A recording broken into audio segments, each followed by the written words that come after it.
ومن ثمرات النخيل والأعناب تتخذون منه سكرا ورزقا حسنا إن في ذلك لآية لقوم يعقلون.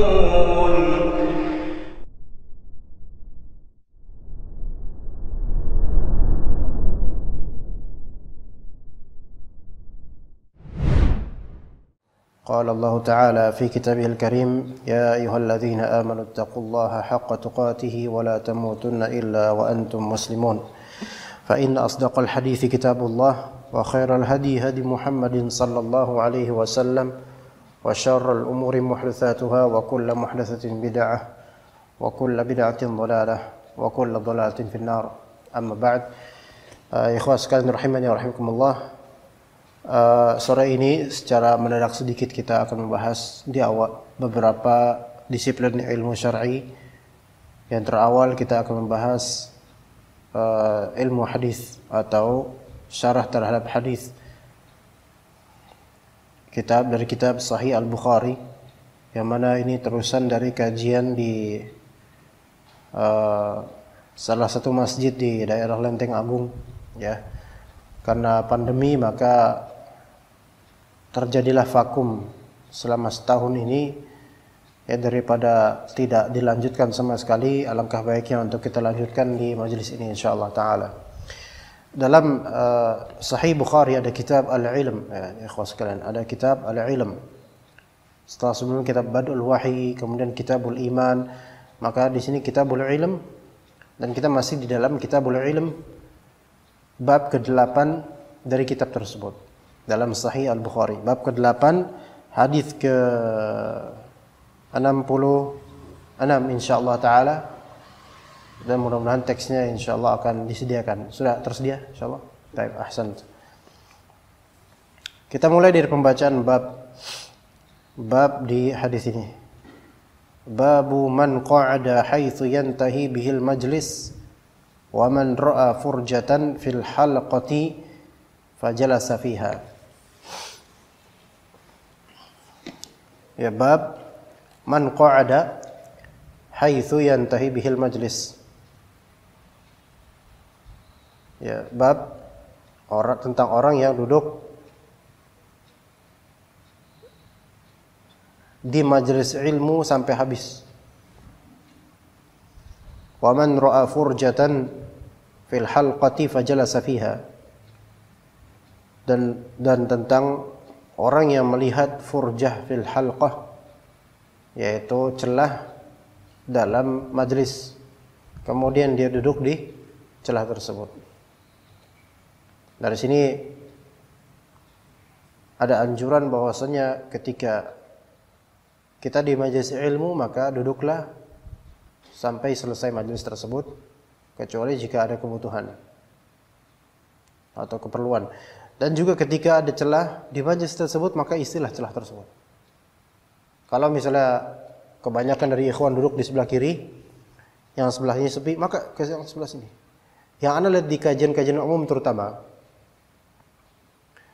furja itu sangat besar di bagian tengah di hadapan ustadz pemateri. Sebelah kanan atau kiri itu masya Allah penuh. Itu banyak sekali terjadi. Sebelah ini rata-rata kameramen dan ini kosong, melompong. Padahal lebih afdolnya lebih dekat, lebih afdol, dan lebih tengah lebih afdol, lebih bisa dengar, lebih enak gitu. Tapi kebanyakan dari ikhwan itu menghindari itu, kecuali kalau tabligh akbar yang sangat penuh baru tuh pada di rata gitu. Tapi kalau misalnya nggak penuh atau orang jarang-jarang, maka orang membuat furjah bukan mengisi furjah. Ya. Maka yang sesuai dengan sunnah adalah al-julus fil furjati fil halqah, yaitu duduk di bagian yang kosong di halqah, di majlis.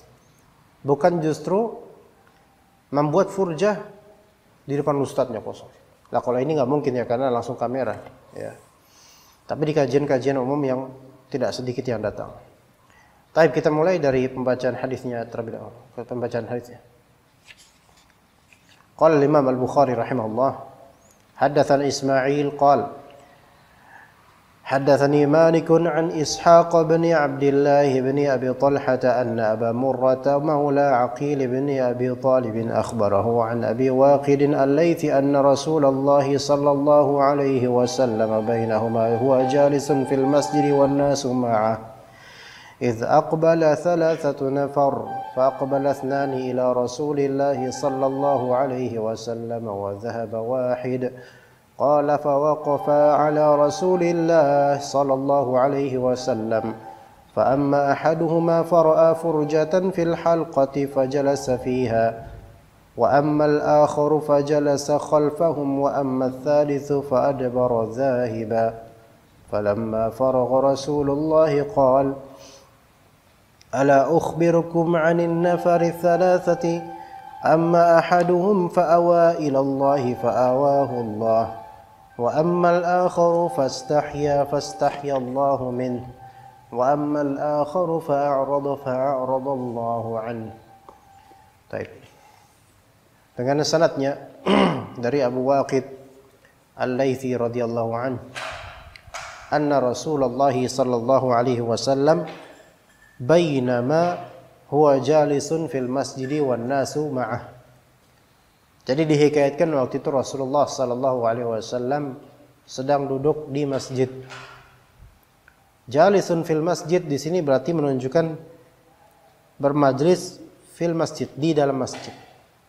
Wan nasu ma'ah, dan orang-orang bersama beliau alaihi salatu wassalam di dalam masjid. Maka ini menunjukkan disunnahkannya mengadakan majlis ilmu di masjid. Mengadakan majlis ilmu di masjid. Itu yang lebih sesuai dengan sunnah Nabi sallallahu alaihi wasallam. Apakah boleh mengadakan majlis ilmu di selain masjid? Jawabannya boleh. Tetapi yang afdal di rumah Allah Subhanahu wa taala. Ya, di rumah Allah Subhanahu wa taala. Jadi beliau sedang jalis fil masjid dalam keadaan orang-orang bersama beliau. Maka kemudian idz aqbala 3 nafar. Datang kemudian 3 orang. 3 nafar. Jadi ada 3 orang. Fa aqbala 2 ila Rasulillah sallallahu alaihi wasallam wa dhahaba wahid. Maka dari 3 orang tersebut 2 menuju Rasulullah sallallahu alaihi wasallam. Maksudnya menuju majlisnya beliau alaihi wasallam. Wa dhahaba wahid, dan pergilah 1 orang. Pergilah 1 orang. Yang satunya pergi, enggak mau ikutan gitu. Ya. Maka ini ibarat kalau misalnya kita refleksikan di majlis ta'lim kayak biasa, majlis ta'lim biasa. Ada majlis ta'lim, ada 2 orang, ada 3 orang misalnya, 2-nya ikutan, 1-nya melengos, gitu. Nah, apakah ketika seseorang dia membuka kajian online, maksudnya ketika dia di Facebook melihat ada yang lagi kajian, ada live streaming misalnya, stream live kayak gini live. Kemudian ketika dia melihat live, majlis ilmu nih, udah skip. Pertanyaannya, apakah orang yang skip dari majlis ilmu di media sosial ini, padahal dia nggak ada kebutuhan, dia lagi senggang, tapi melihat majlis ilmu dari Ustadz Fulan lewat, apakah ini masuk juga dikiaskan dengan kasus ini? Paham nggak maksudnya, ikhwan? Paham nggak maksudnya? Apakah sama hukumnya dengan ini, atau sama modelnya persis dengan ini? Dan dia memiliki keluangan waktu untuk menyimak ilmu, gitu. Maka jawabannya untuk iya atau tidak, dikiaskan atau tidak dengan ini, maka itu kembali ke apa? Kembali ke apakah kita menyamakan majelis ilmu offline seperti ini dengan majelis ilmu online. Nah, artinya apakah orang juga mendapatkan berkah yang sama ketika dia majelis online dengan majelis offline, nah ini dia. Ya, maka kita katakan wallahu a'lam. Pada asalnya tetap majelis ilmu offline di tempat langsung itu yang lebih berkah, dan itu yang dimaksud dalam hadis-hadis, terutama di masjid. Adapun ketika antum online menonton saja online, maka itu pada asalnya tidak serupa dengan majelis ilmu offline dari banyak sisi, dari kemudahannya, dari adabnya terutama. Ya, boleh jadi ada yang mendengarkan kajian ini secara online, tapi dia sedang rebahan di kasur.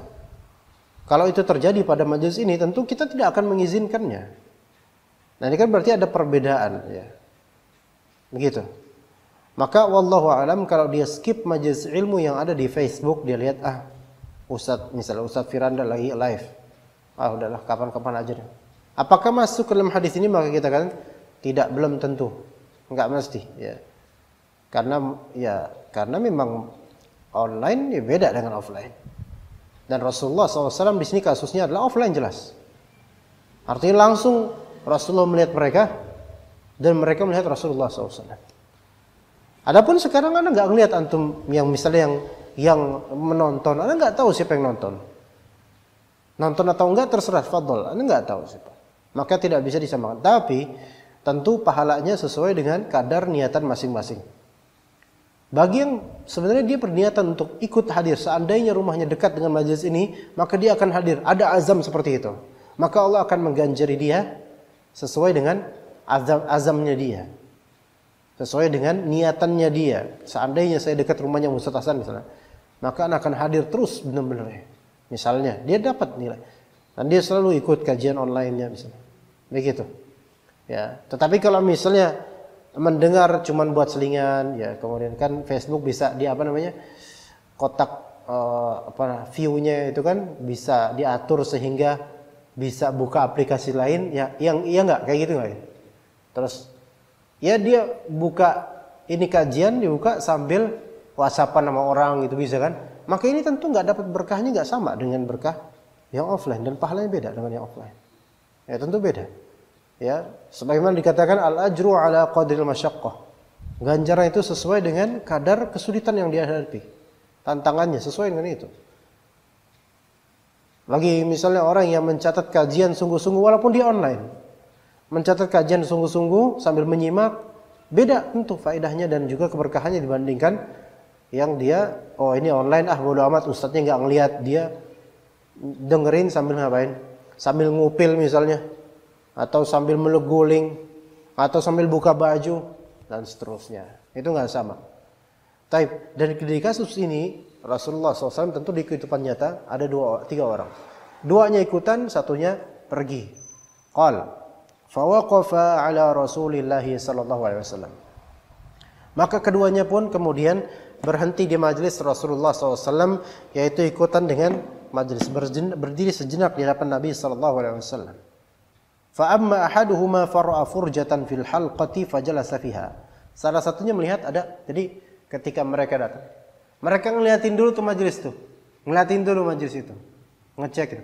Yang satunya fara'a furjatan fil halqah. Melihat ada yang kosong tuh sebelah situ tuh. Maka kemudian fajalasa fiha. Maka dia pun duduk di celah yang kosong di antara ikhwan-ikhwannya. Wa ammal akharu fajalasa khalfahum. Satunya lagi enggak melihat celah di depan, melainkan duduk di paling belakang, ujung belakang. Ya. Kan orang beda-beda. Ada yang dia malu kalau misalnya dia jalan di tengah ikhwan kemudian di depan gitu malu. Tapi yang satunya ini udah fadhol, dia cari celah, dia cari berkahnya. Wa ammal akharu fajalasa khalfahum wa amma ats-tsalitsu fa adbara dhahiba. Adapun yang ketiga, maka dia berpaling melengos gitu aja. Maka kemudian falamma faragha Rasulullah sallallahu alaihi wasallam qala, ketika Rasulullah SAW selesai menuturkan fawaid di majelis tersebut, maka beliau kemudian menyatakan, ala ukhbirkum 'anil nafarits tsalatsah. Mau enggak kalian saya beritahukan tentang 3 orang tadi, ya. 3 orang tadi. Ya, 3 orang tadi. Maka kata Nabi sallallahu alaihi wasallam, "Amma ahaduhum fa'awa ila Allah, fa'awahu Allah." Adapun salah satu dari mereka, awa ila Allah, taqarraba ila Allah. Salah satu dari mereka mendekatkan diri kepada Allah, maka Allah pun mendekatkan diri kepada mereka. Berarti ini faedahnya bahwasanya seseorang ketika mendapatkan adanya majelis ilmu yang benar, ilmu tersebut diajarkan, kemudian dia ikut nimbrung dan dia mencari celah untuk bisa lebih dekat lagi kepada pemateri, maka itu sama dengan mendekatkan diri kepada Allah dalam rangka ibadah dan taat pada Allah Subhanahu wa taala, bukan dalam rangka hulu terhadap pemateri, bukan. Begitu. Ya. Maka berdekatan kepada orang yang sedang mengajar dengan maksud untuk menimba ilmu dalam fisabilillah, maka ini termasuk at-ta'ah. Ini termasuk taqarrub. Ya. Wa ammal akhar, adapun satunya lagi, fastahya Allahu minhu. Satunya lagi itu malu dia. Malu nyari celah, akhirnya duduk paling belakang. Maka Allah pun malu terhadapnya. Maka di sini dikatakan oleh para ulama bahwasanya tertetapkan sifat istihya pada Allah Subhanahu wa taala. Allah memiliki sifat malu dengan sifat malu yang tidak sama seperti malunya makhluk. Makhluk ketika dia malu, maka malu yang menunjukkan bahwasanya makhluk tersebut memiliki kekurangan. Ya, memiliki kekurangan. Malunya manusia atau malunya makhluk itu bisa jadi istihya karena kiber, kesombongan, dan itu buruk. Bisa jadi istihya karena naqs, karena adanya kekurangan pada dirinya. Ya kan? Ya. Ada malu karena kegeeran, nah gitu.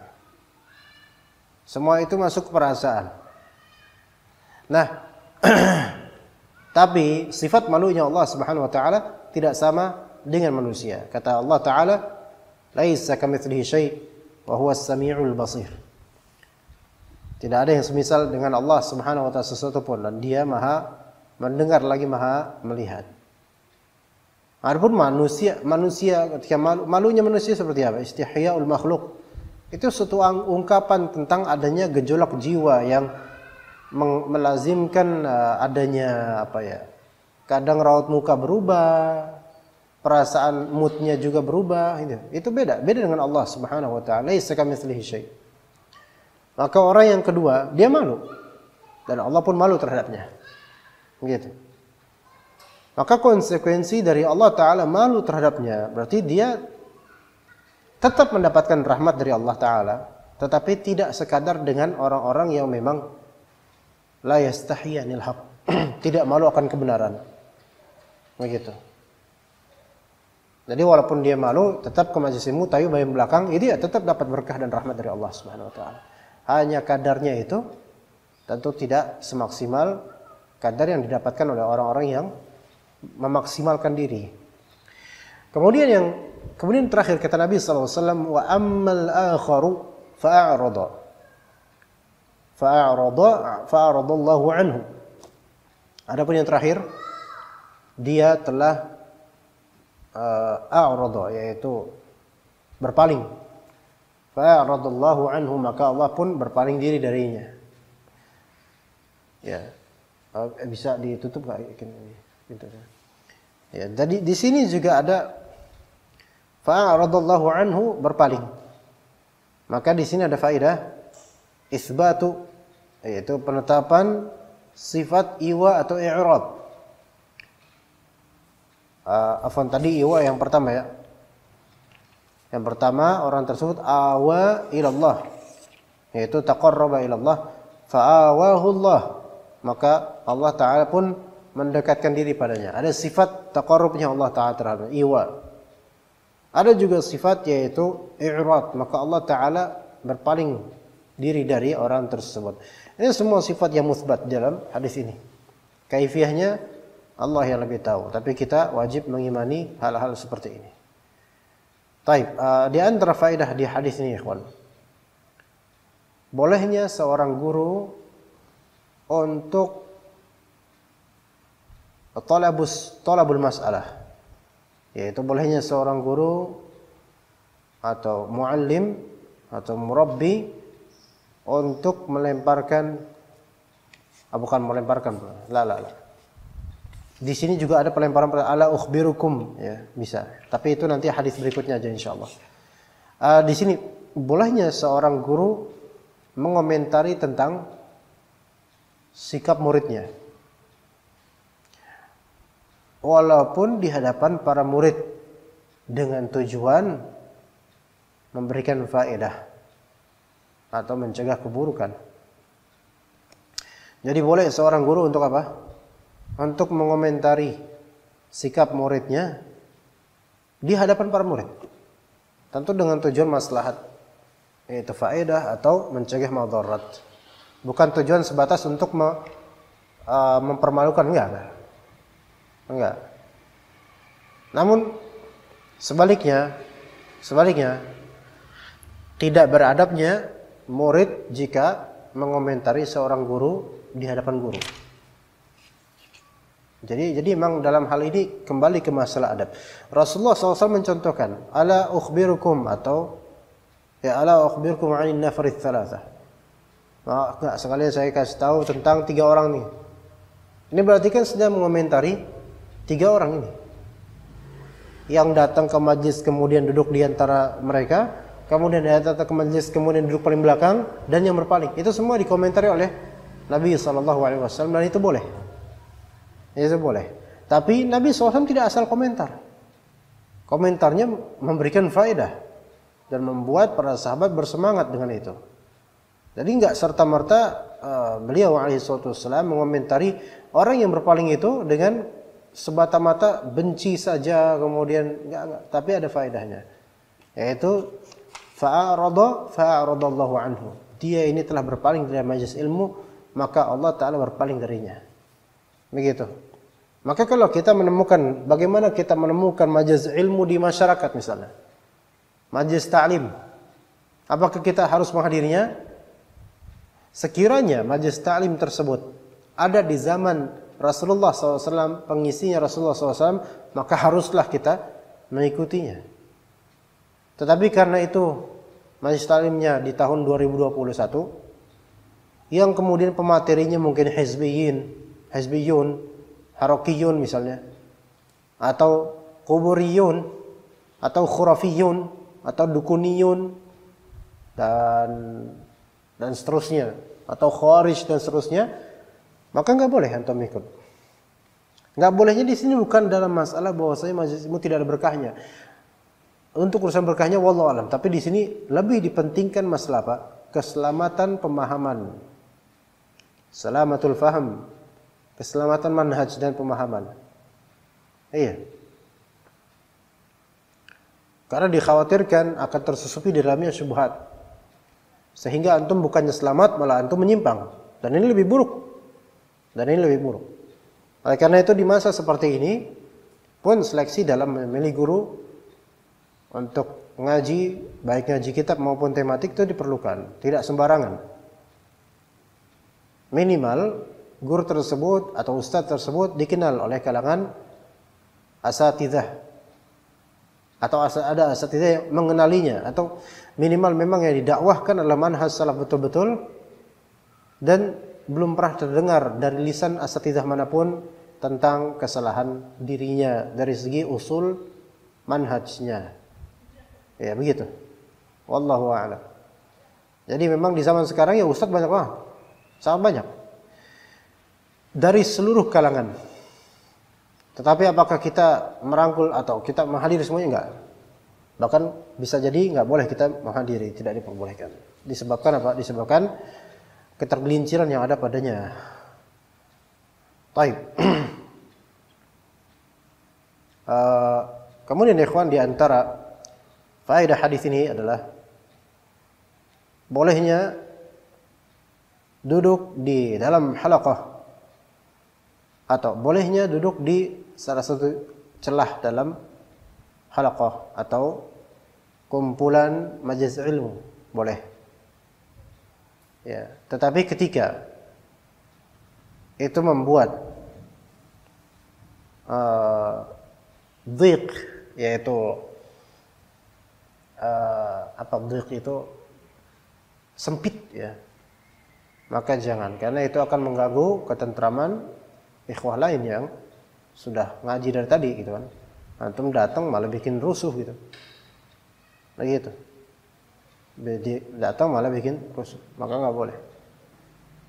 Taib. Sampai sini ada pertanyaan tuh? Nggak ada pertanyaan. Foto.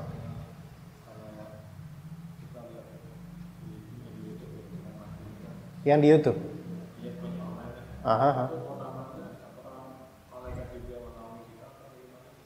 Oke.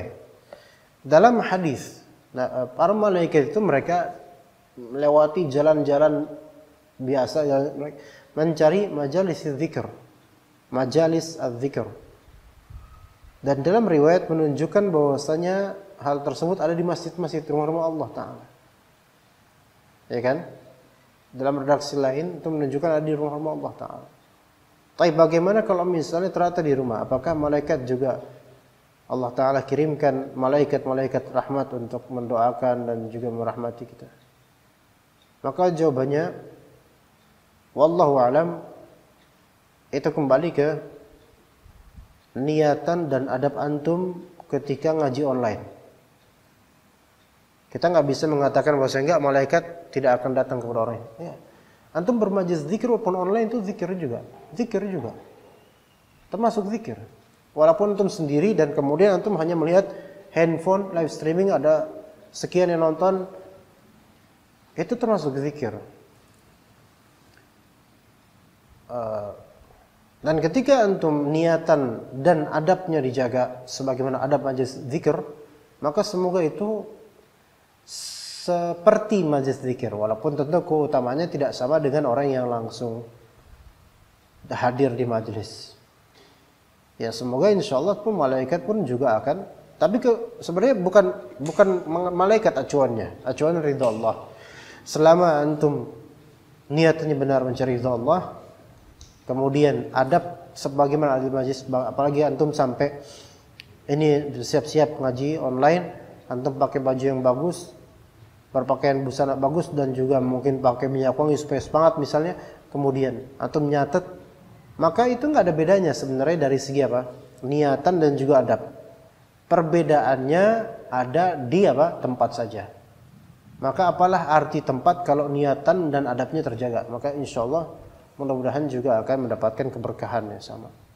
Insyaallah, apalagi di masa pandemi ini memang nggak memungkinkan untuk bisa ngaji offline untuk sebagian orang. Begitu ya. Insyaallah tetap Allah Ta'ala akan memberikan rahmat berkahnya dan semuanya ya. Insyaallah. Cuman kita nggak bisa nguji akan hal itu. Misalnya ketika di sendirian majlis udah jaga adab dan seterusnya, kita ngecek apakah ada malaikat atau enggak di sini. Kita bilang assalamualaikum wahai malaikat. Ada yang jawab waalaikumsalam, pingsan antum. Tapi kemudian di antara faedah hadis ini ya ikhwan, bahwasanya tahiyatul masjid tidak wajib. Anda sebenarnya mau nyampein faedah ini tadi pas antum lagi sholat. Cuman Anda takutnya ganggu antum sholat gitu loh. Antum lagi sholat tahiyatul masjid, ada lagi sholat tahiyatul masjid. Antum lagi sholat tahiyatul masjid untuk majelis ini, Anda bahas itu kan antum jadi, waduh, nyindir saya nih kan gitu. Jadi Anda tunda dulu, makanya ada pertanyaan enggak? Alhamdulillah pertanyaan. Jadi beliau menyelamatkan sholat antum, kekhusyuan sholat antum, alhamdulillah. Iya. Ya. Di antara faedah hadis ini tadi apa? Bahwasanya tahiyatul masjid tidak wajib. Dengan dalalahnya gimana? Nabi SAW tidak memerintahkan kedua pria tersebut untuk apa? Untuk sholat tahiyatul masjid. Mereka langsung duduk di halqah. Begitu, wallahu alam. Walaupun sebagian ulama mengatakan enggak bisa kayak gitu kita ngomongnya. Karena mungkin saja orang tersebut sudah sholat tahiyatul masjid kemudian baru duduk di majelis ilmu. Ada ihtimal, ada kemungkinan. Ya ala kulli hal, kita lebih condong pendapat yang mengatakan bahwasanya tahiyatul masjid tidak wajib, wallahu a'lam. Kemudian hadis berikutnya, ikhwas sekalian. Dari bab berikutnya, bab qaulin Nabi sallallahu alaihi wasallam, rubba muballighin aw'a min sami'in. Waalaikumsalam warahmatullahi wabarakatuh. Yaitu maknanya betapa adanya orang muballigh lebih paham daripada orang yang sami'. Muballigh apa? Fadl. Tapi tadi sunnahnya adalah cari furjah. Nah, cari yang lebih lengang. Nah, sebenarnya yang lebih lengang itu dekat kamar mandi lengang, Pak. Taib, rubba muballigh aw'a min sami'. Jadi ada namanya muballigh, ada namanya sami'. Muballigh itu orang yang disampaikan kepadanya. Sami' orang yang menyimak. Nah, ini ada tiga pihak. Pertama dia yang memberikan mau'izah. Misalnya ana nih, antum mendengar langsung, maka antum namanya sami', ya kan? Kemudian antum menyampaikan ke istri antum atau kerabat antum atau orang-orang di luar sana, maka antum muballigh. Ya. Nah, orang ketiga tersebut yang antum sampaikan ilmu kepadanya melalui antum, maka dia namanya muballigh. Gitu kan? Jadi ada tiga pihak. Ya. Ana mungkin di sini anggaplah ana sebagai nasih, gitu loh. Penasihat misalnya. Antum sami' sekaligus muballigh, dan orang ketiga yang antum berikan atau antum sampaikan kepadanya ilmu dari ana, maka orang tersebut yang muballigh. Begitu ya. Maka dikatakan di sini perkataan Nabi, rubba muballighin aw'a min sami'in. Boleh jadi rubba. Rubba di sini ada dua kemungkinan. Imma littaqlil, imma littaktsir. Kalau antum melihat kalimat rubbama atau rubba, ya, rubba bisa untuk taklil, bisa untuk taktsir. Apa makna taklil dan apa makna taktsir? Taklil yaitu untuk menyatakan betapa sedikitnya. Kalau taktsir untuk menyatakan betapa banyaknya. Paham? Maka ketika kita katakan Sufyan Ats-Tsauri atau Abdullah bin Mubarak mengatakan rubba amalin saghirin tu'azzimuhun niyah. Boleh jadi amalan yang kecil dibesarkan oleh niatan. Taib. Sekarang rubba di sini antum pahaminya bisa taklil atau takdir, itu sesuai dengan konteks. Maka dikatakan oleh ulama, apakah rubba ini untuk taklil menganggap sedikit sesuatu atau untuk takdir betapa banyaknya sesuatu itu? Maka yang sahih adalah itu dikembalikan tafsiran tersebut sesuai konteks yang berlaku dan kontennya. Gitu. Bisa. Misalnya kita bilang boleh jadi ikhwan korupsi gitu loh. Taib. Boleh jadi sini imma untuk taklil, imma untuk taksir. Tergantung antum memahaminya gimana. Kira-kira banyak gak ikhwan yang korupsi, ikhwan salafi? Sedikit. Maka itu taklil. Iya. Ya. Atau bisa juga anak bilang barangkali di Jalan Syafi'iyah banyak mobil, barangkali di Jalan Syafi'iyah ada tukang bakso. Bisa jadi itu untuk taklil atau takfir, tergantung dengan antum bagaimana memahami Jalan Syafi'iyah banyak bakso atau enggak itu. Maka di sini rubba muballighin aw amin sami'. Konteksnya ada muballigh disampaikan kepadanya, ada sami' dengar langsung. Biasanya umumnya lebih paham mana? Orang yang mendengar langsung atau orang yang disampaikan kepadanya? Sami' atau muballigh yang lebih paham biasanya? Muballigh lebih banyak paham. Masa? Sami'. Umumnya lebih banyak sami', Pak. Muballigh tuh orang ketiga misalnya yang disampaikan. Kayak misalnya antum nih. Antum khutbah Jumat, ya. Antum menuturkan mentabligh hukum isbal. Kebanyakan orang lebih paham mana? Lebih paham orang-orang ini apa antum yang lebih paham tentang isbal? Khatibnya kan? Berarti ini khatib ini muballigh, sami'. Jemaah ini muballigh. Muballigh orang yang dinasihati, yang disampaikan padanya. Tapi Nabi SAW memberikan penegasan sedikit. Maka rubba muballighin aw amin sami'. Boleh jadi orang yang disampaikan padanya itu lebih paham daripada orang yang menyampaikan, gitu loh. Sami' di sini maksudnya menyampaikan. Karena sami' ini mendengar dari guru langsung, paham? Gimana? Sahih, paham? Iya. Misalnya Anda akan menuturkan hadis 67 di Sahih Bukhari ini. Anda pun jelaskan. Ya. Sekarang Alwi nggak ada. Kemudian nanti Alwi pas pulang, Alwi bilang, Kin, Kang Ikin nih ngomongnya. Kang Ikin ya. Kang Ikin, kemarin Ustaz bahas apa? Antum sampein. Kira-kira lebih paham Ikin apa Alwi? Ikin. Normalnya Ikin. Iya. Walaupun kenyataannya jangan-jangan Alwi lebih paham. Allah alam sih. Iya. Ikin gitu loh. Hah? Dia nonton streaming. Sami. Nah, tapi Nabi bilang bisa aja yang disampaikan malah lebih paham. Boleh jadi. Tapi ini berarti rubba ini sya'annya litaklil atau litakthir di sini? Taklil, karena malah lebih banyak, lebih paham sami biasanya, bukan mubalagh.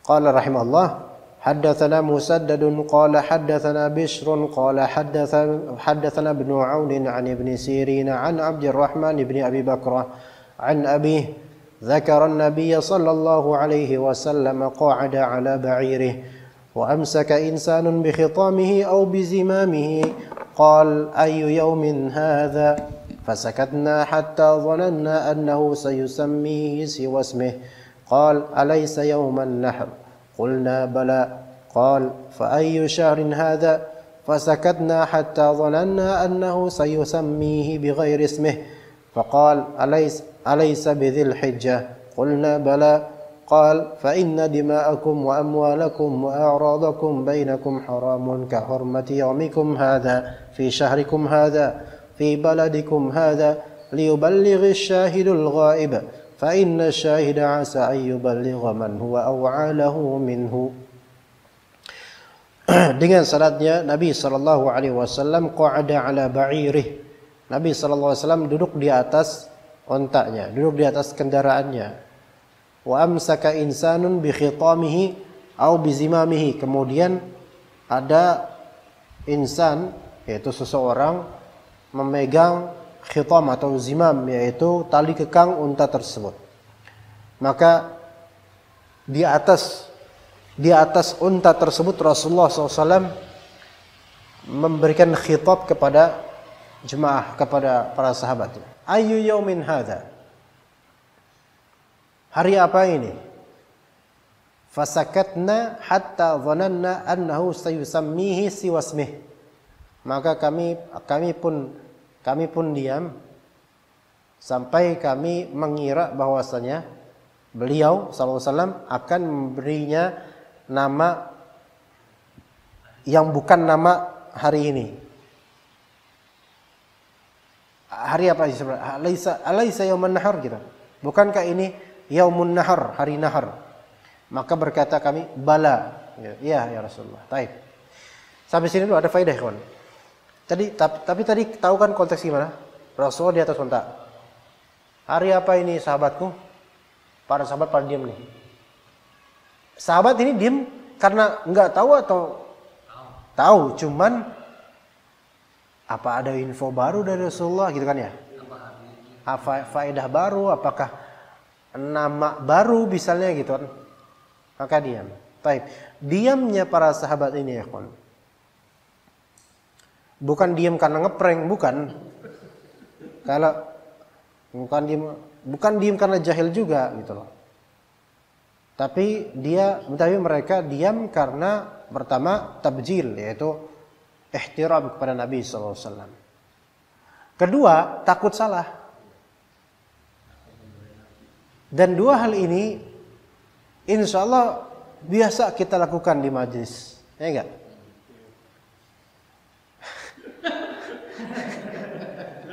Coba ikhwan, siapa yang bisa baca ini? Fadhal, iqra. Ayo tunjuk tangan yang bisa bacain buat anak. Enggak ada yang mau baca. Ini bukan karena menghormati ustaz. Ini bukan karena takut salah. Pertama, nggak bisa dan nggak bawa buku. Nah ini. Itu aduh di mana-mana gitu. Emang nggak punya buku ya. Apa kajian pun pelangap-longo gitu. Nyatet enggak ya macam. Masya Allah. Itu anak pengalaman dah anak. Udah terlalu kenyang anak. Saking kenyang disumpek kan udah lah. Biar aja lah udah. Nggak usah nanya lah. Iya daripada makan hati mendingan dimana udah nggak usah nanya. Tapi kalau sama tulap yang dekat misalnya, yang mana Masya Allah antum kayak antum Masya Allah. Nanya, ya. Kadang-kadang antum tahu jawabannya, atau semua dari antum tahu jawabannya. Cuman antum merasa, Ustadz tuh nggak mungkin nanya hal sekecil ini, yang maklum bagi kita semua, kecuali pasti ada faedah tambahan. Takutnya kalau saya ngomong apa adanya, saya salah nanti disalahin gitu misalnya, ya, gitu kan? Misalnya bang, antum sekarang sedang belajar apa? Nah kan gitu. Semua maklum, ini belajar Sahih Bukhari, ini belajar hadis gitu kan. Tapi kan khawatir ini Ustadz punya jawaban lain gitu loh. Coba sekarang ini lagi belajar apa? Kan antum tahu nih belajar apa? Ini yang sedang antum pelajari gitu loh. Tapi kalau saya jawab ini pelajaran Sahih Bukhari, ntar takutnya bilang ini saya maksudnya adalah bidang apa? Bukan bidang Sahih Bukhari, bidang hadis itu. Antum juga ada yang berpikir, kalau anda bilang hadis, ntar dibilang taunya bukunya yang disebut gitu kan. Udahlah diam aja lah daripada ntar disalahin, apalagi ustadznya kayak gini gitu kan. Nah, taunya ustadznya ngeprank, tapi Rasulullah bukan ngeprank enggak. Iya. Maka kemudian alaysa yauman nahar? Na'am, yaum bala, yaum nahar. Qal fa ayyu syahrin hadha? Bulan apa ini? Fasakatna hatta dhananna annahu sayusammihi bighairi ismihi. Kita diam sampai kita kira Rasulullah bakal menyebut bulan ini bulan lain. Maka dikatakan bulan dengan nama lain. Alaysa bidzil hijjah? Apakah sekarang bukan dzil hijjah? Qulna bala ya Rasulullah. Iya, sekarang dzil hijjah. Kemudian kata Nabi SAW, fa inna dima'akum wa amwalakum wa a'radakum haram bainakum haramun ka hurmati yaumikum hadha. Sesungguhnya darah kalian, harta kalian, harga diri kalian, antara kalian semua haram, memiliki kehormatan yang tidak boleh ditebas. Sebagaimana haramnya hari kalian ini. Fi syahrikum hadha, di bulan haram ini. Fi baladikum hadha, di negeri haram ini, Masya Allah. Jadi kalau misalnya melakukan penumpahan darah, perampasan harta maupun pelecehan harga diri di yaumin nahar, di syahr Dzil Hijjah, di tanah Mekah, maka atau di tanah Madinah karena sama-sama haramain, maka ini jauh lebih besar lagi dosanya. Begitu, ya. Dan juga ini masuk bulan haram, ikhwan. Ini Rajab. Bulan munfarid dari bulan haram. Kata Nabi SAW menyendiri ini satu nih Rajab nih. Ya enggak? Kalau misalnya Dzulhijjah, Dzulqa'dah, Dzulhijjah, Muharram itu urutan. Artinya antum melakukan ibadah sekarang itu pahalanya lebih dilipat gandakan dibandingkan selain dari bulan haram. Dan sebaliknya, khawatirnya kalau antum melakukan dosa di bulan ini ada lipat gandaan karena ini bulan haram. Dikhawatirkan begitu. Kemudian nanti bulan Sya'ban, habis itu Ramadan. Kita ini selama ini guru-guru maksudnya guru-guru sekolahan, guru-guru pengajian biasa lebih menegaskan yaitu jangan maksiat di bulan Ramadan. Jangan maksiat di bulan apapun. Tapi lebih ditekan di bulan haram sebenarnya, di bulan haram. Ya. Taib. Liyuballighish syahidul ghaiba. Ya, perhatikan di sini liyuballighish syahidul ghaiba. Benar enggak di situ? Di harokat itu ya? Antum ada HP-nya enggak? Enggak bawa HP dah? Enggak. Hah? Udah hafal. Liyuballighish syahidul ghaib. Yang menyaksikan syahid nih, yaitu sami' syahid, itu menyampaikan kepada yang gaib. Maksudnya orang yang enggak ada sekarang. Liyuballigh, ini aslinya majrur. Bukan astagfirullah. Maksudnya maksur. Ya itu karena lamul amr. Liyuballigh mati ya maksudnya.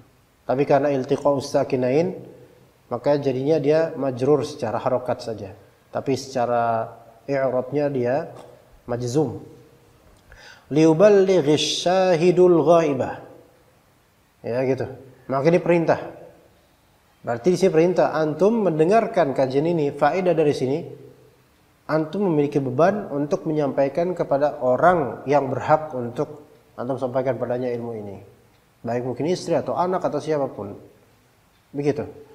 Fa inna syahida asa an yuballigha man huwa aw'a lahu minhu. Orang yang menyaksikan atau sami' boleh jadi menyampaikan kepada orang yang justru lebih paham dari dia. Mungkin enggak? Mungkin. Mungkin. Ya. Kalau misalnya antum nanti ketemu di sekolahan, misal di kafe ketemu dengan Ustadz Rudi misalnya, antum sampaikan ke Ustadz Rudi hadis.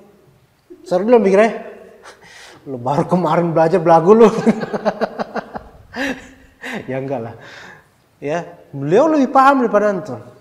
Tapi di sini Rasulullah bukan dalam artian mendiskreditkan orang yang mentabligh, bukan. Justru pahalanya besar loh kalau kita menyampaikan kepada orang yang sejatinya dia sudah tahu. Karena apa?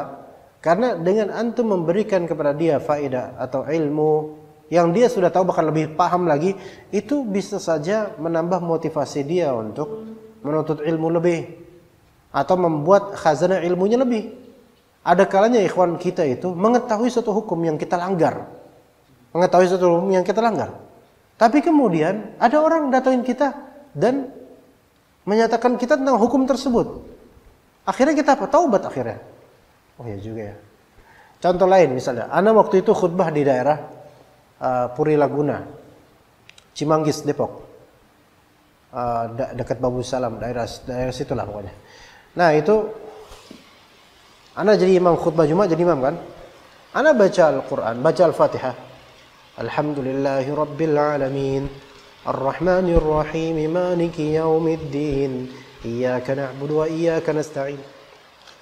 Selesai sholat, selesai semuanya kholas, zikir selesai, sholat sunnah ba'diyah selesai. Ada satu bapak-bapak tua yang kemudian datangin anak, Pak Ustadz, tolong cek di Sahih Bukhari Pak Ustadz, Rasulullah itu kalau baca Al-Fatihah di sholat, setiap ayat dipotong Pak Ustadz. Anak bilang, Pak, iya benar Pak, itu sunnah Pak gitu. Artinya anak waktu itu pengen apa? Pengen membela diri. Karena tadi kan bacanya Ar-Rahmanir Rahim Maliki Yaumiddin. Disambung, diwasal, enggak wakaf di ayat ketiga. Maka bapak tersebut mengingatkan anak. Taib, anak lebih paham daripada bapak itu. Anak lebih paham dari segi usul fikihnya, istinbat hukumnya, bahwa itu perbuatan Nabi tidak sampai wajib. Tapi di sini ada enggak faedah tambahan buat anak? Ada nasihat. Iya, sampai sekarang sampai ingat ini, disampaikan ke majelis ilmu. Mubalagh, anak mubalagh. Dan beliau ini seorang sami' atau syahid yang memberikan tabligh kepada anak yang anak lebih paham daripada dia. Tapi ternyata bermanfaat. Ya. Begitu. Mungkin dianyakin ini. Ya begitu. Ya, jadi fa inna syahida asa an yuballigha man huwa aw'alahu minhu. Begitu. Jadi ini menunjukkan bahwasanya hendaklah kita ini tidak putus asa juga atau tidak merasa dia kan paham, nggak usah kita kasih tahu. Kadang-kadang dia paham tapi baru bisa benar-benar paham dengan baik setelah kita kasih tahu lagi gitu. Kita ingatkan gitu. Wallahu a'lam ya. Untuk Sahih Bukhari insyaallah sampai sini kita lanjut ke syarah Al-Qawaid Al-Arba' insyaallah taala.